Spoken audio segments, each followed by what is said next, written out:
Hi people, in today's video I'm going to walk you through on how to unqueue Gmail emails. So let's head over to our Gmail application. When you compose a mail and you send it and it tells you email queued and you're wondering what's happening, if you head over to your outbox you can see I have 3 messages queued.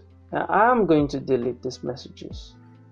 So what you want to first of all do is to check if your internet connection is very strong. Then we're going to head over to settings and you want to look for apps and notifications and click on it. So we're going to make some changes there and you want to click here to see all apps.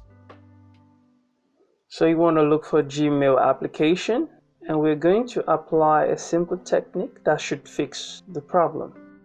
You want to go to storage and you want to clear cache. So now when we go back and send a message, it should go. So guys, that is how to solve the problem of Gmail emails queue. Thanks for watching. I'll see you in the next video.